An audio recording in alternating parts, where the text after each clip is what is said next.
We have a uniform magnetic field, a wire carrying current. Find the direction of force. निकालना मेरा force की direction क्या होगी? A current carrying conductor, direction of current shown, placed in a uniform magnetic field, field directed this way. What's the direction of force? किधर होगी? Outwards. Field इस direction में, current इधर, तो फोर्स किधर होगी? आउटवर्ड्स. Very simple. ओके. और इसमें किधर होगी? ये तो होगी आउटवर्ड्स. ठीक है, आउटवर्ड्स को भी मार्क करते हैं दोबारा से. इस पर फोर्स किधर होगी? चेक करो. किधर होगी? इनवर्ड्स. यस. इस पर force left hand add on. Field इधर है, करंट अपवर्ड्स, तो फोर्स किधर होगी? इनवर्ड्स. ठीक है, राइट. सो ये बड़ा लूप, करंट फ्लो है, इस पर फोर्स किधर लगेगी? आउटवर्ड्स. और इस पर क्या होगा?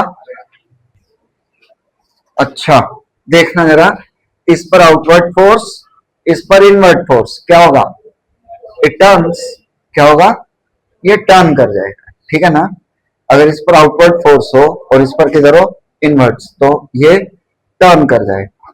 Means if we place a coil carrying current in a magnetic field will experience torque.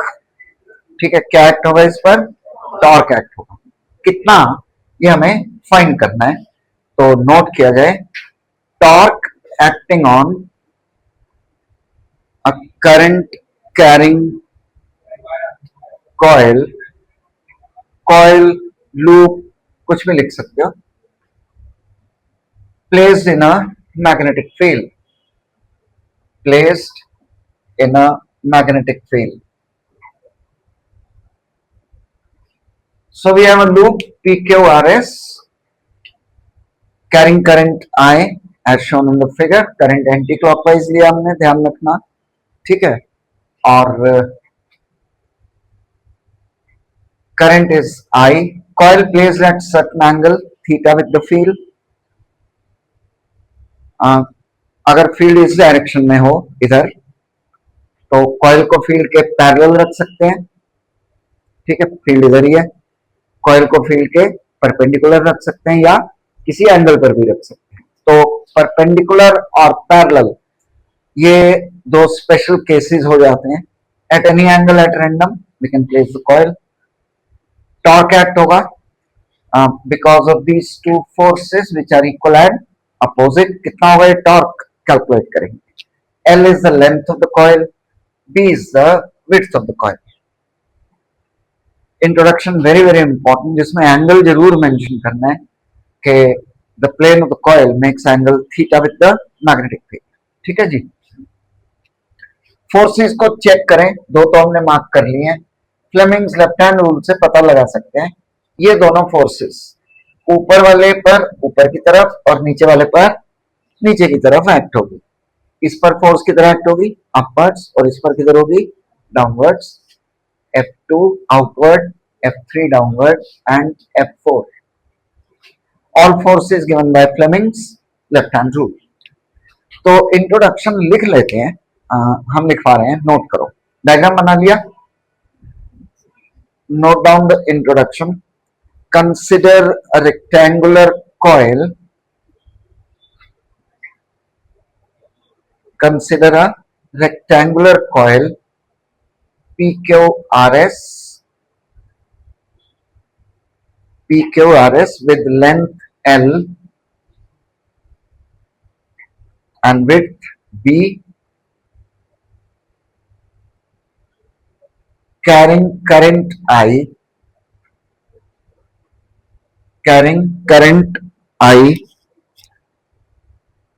and placed in a uniform magnetic field B. Placed in a uniform magnetic field B.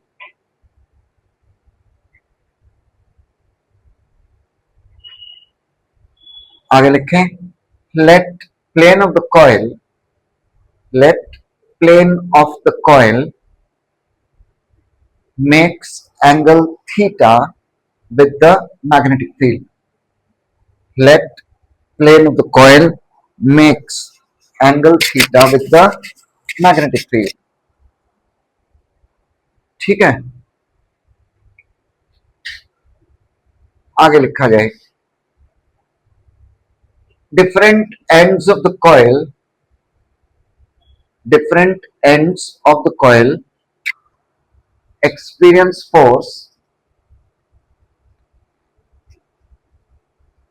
in different directions, in different directions as shown in the figure, as shown in the figure, and these directions are given by Fleming's left hand rule, and these directions are given by Fleming's left hand rule. So you are not to explain the directions, mark कर दिए और लिख दिया कि Fleming's left hand rule से हैं, तो it's okay, ठीक है जी, सारी बातें हमें इंट्रोडक्शन में लिखनी होंगी, राइट। कितनी कितनी फोर्सेस हैं ये जरा चेक करते हैं, ध्यान दो। सबसे पहले F1, force acting on SP या PS, that's how much F1 will be equal to BI sin theta. Check करना, समझ आया? फोर्स का formula BIL sin theta, I the current, B the magnetic field, L length होती है, इसकी length B ले रहे हैं, विड्थ ऑफ द कॉइल, ठीक है, और theta the angle it makes with the field, right. Next, force acting on PQ, that's F2, कितनी होगी है? BIL sin 90, और sin 90 कितना होता है? BIL, ठीक है। Next, force acting on QR, F3, again BIB sin theta, and force acting on RS, that's F4, and will be BIL sin 90, and that's BIL। आगे समझ में? sin 90 दोनों में चेक करो, ये कंडक्टर ऐसे है, फील्ड इधर है, करंट ऐसे फ्लो हो रहा है, तो दोनों में एंगल कितना है? 90 डिग्री। सेम वे RS में भी एंगल कितना होगा? 90 डिग्री, ठीक है, नोट करो। अब ध्यान से देखो, F1 and F3, F1 and F3 they are equal and opposite, इनकी वजह से कोई टॉर्क एक्ट नहीं होगा। But F2 and F4 are also equal and opposite, इनकी वजह से टॉर्क एक्ट होगा। इसका रीजन चाहिए, ये भी तो इक्वल और अपोजिट है, ये भी इक्वल और अपोजिट है, बट इनकी वजह से टॉर्क एक्ट नहीं होगा, इसका रीजन चाहिए। बहुत सिंपल ना, like if you have a coil, इसको ऊपर खींचे, इसको नीचे, तो टॉर्क एक्ट नहीं होगा, we are applying force upward and downward, so no force acts on it, है, no torque acts on it. Reason okay, note करो, F1 and F3 are equal and opposite, F1 and F3 are equal and opposite and have same line of action, and have same line of action, due to which their net effect is 0। आ गया समझ में? Very simple.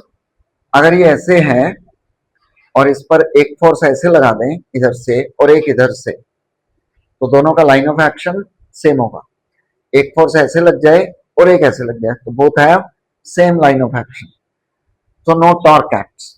लेकिन ध्यान से देखो, एक ऐसे लगा दें और एक इधर से लगा दें तो now they have different line of action which can make it rotate, which can make it turn. F2 और F4 कुछ ऐसी ही forces हैं, they are equal and opposite but have different line of action due to which the coil experiences torque. तो note करें, F2 and F4, F2 and F4 are equal and opposite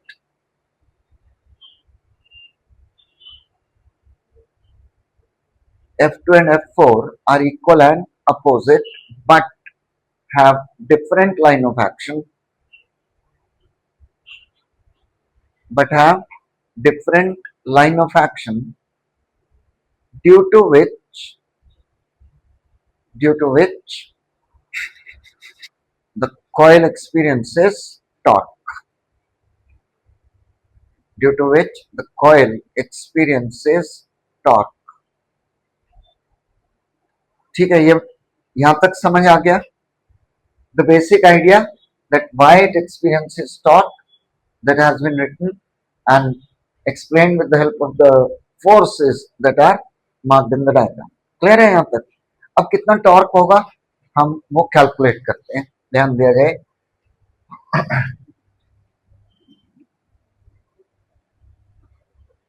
Pay attention,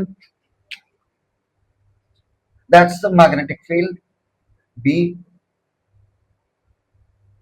that's width of the coil, ठीक है, small b, इसका angle कितना है field के साथ, theta. हम पूरी कॉइल शो नहीं कर रहे हैं, only this part it makes certain angle. अगर हम यहाँ फील्ड ड्रॉ करें तो इट मेक्स सर्टेन एंगल, ठीक है। और एक इस पर फोर्स आउटवर्ड एक्ट होगी और इस पर इनवर्ड। ये कौन सी फोर्स है? F2, 2D में प्रेजेंट कर रहे हैं, और ये कौन सी है? F4, ठीक है, समझ गए ना? लाइक अगर हम सिर्फ बेस को कंसिडर करें, ओनली द बेस, तो इस पर फोर्स किधर है? आउटवर्ड, और इस पर किधर है? इनवर्ड। ध्यान से देखें, इस पर आउटवर्ड और इस पर इनवर्ड, तो उससे क्या होगा? ये टर्न कर जाए, ठीक है। तो same here, we are considering only the base, एक फोर्स आउटवर्ड और एक force inward which makes the coil turn. ध्यान से देखना, this is the perpendicular distance between the two forces. Angle कितना है? Theta. D by B from the diagram किसके equal होगा? cos theta. तो D will be equal to B cos theta. Force responsible for torque either F2 और F4 दोनों ले सकते हैं, किसके इक्वल है? BIL। Torque is always force into perpendicular distance, तो BIL into B cos theta, ठीक है। L इंटू B क्या होता है? Area. So torque equal to BIA cos theta. And if there are n turns in the coil, n turns means n loops, ऐसा नहीं कि turns n number of time, no, कितनी बार coil को wind किया गया है, कितने लूप्स बनाए गए हैं, दैट्स n टर्न्स। टॉर्क का फॉर्मूला क्या आ जाएगा? BINA cos थीटा, ठीक है, बिना cos थीटा। याद करने का तरीका नोट करो, इसमें कुछ ये ऐड करेंगे। डायग्राम एक बार फिर से, we have magnetic field, that's width of the coil being shown, एक फोर्स आउटवर्ड, एक inward, that makes the coil turn.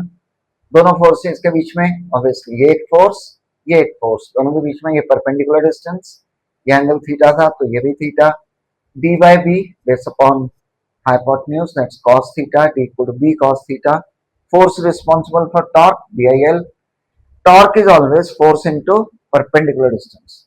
So force BIL, perpendicular distance B cos theta, तो BIL into B क्या आ गया? A.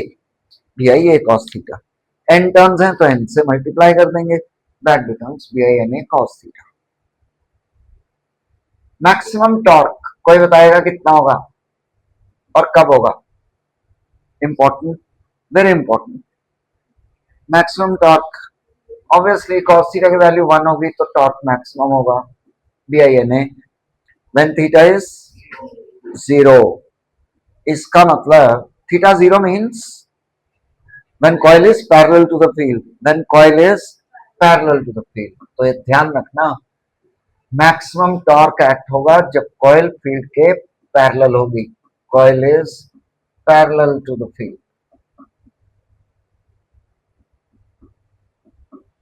कौन सी field? Magnetic field obviously. Minimum torque कितना होगा? 0। ये कब होगा? जब कॉइल परपेंडिकुलर होगी। थीटा 90, थीटा 0 ना लिखें, आप खुद कंफ्यूज हो जाएंगे। When coil is parallel to the field, याद रखना, no torque acts on it, और sorry, maximum torque acts on it. और जब परपेंडिकुलर होगी तो मिनिमम टॉर्क होगा, 0 होगा, when coil is perpendicular to field.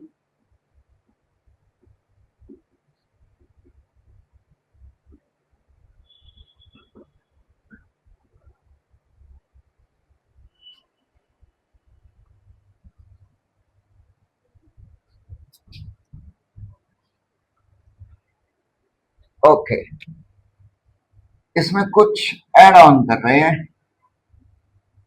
That's B, this is theta, that's perpendicular drawn on the coil. It's normal to the plane of the coil. ठीक है, coil का perpendicular draw कर लिया है, normal to the plane of the coil. Field के साथ इसका angle मान लिया एल्फा। एल्फा किसके इक्वल होगा? 90 माइनस थीटा। तो अगर एल्फा की टर्म्स में फॉर्मूला लिखना चाहें, क्या आ जाएगा? Torque equal to B I N A cos 90 minus theta, sorry 90 minus alpha. आया समझ में? Alpha 90 minus theta, theta 90 minus alpha, दोनों। तो हमने क्या किया? थीटा की जगह क्या लिख दिया? 90 माइनस एल्फा। तो क्या फॉर्मूला आ गया? Torque equal to B I N A sine alpha, more important formula. और अगर आप ये डिराइव नहीं करके आए, सारे मार्क्स कट जाएंगे। हाँ, this very very important. Sine की टर्म्स में जरूर होना चाहिए फॉर्मूला टॉर्क का।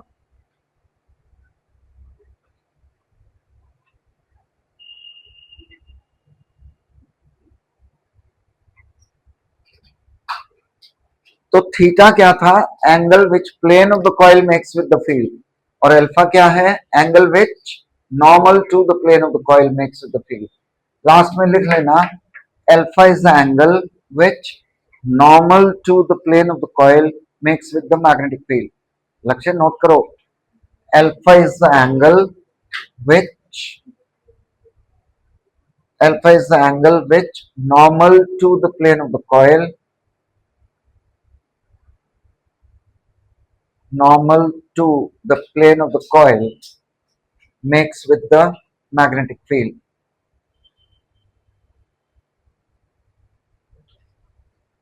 Alpha is the angle which normal to the plane of the coil makes with the magnetic field.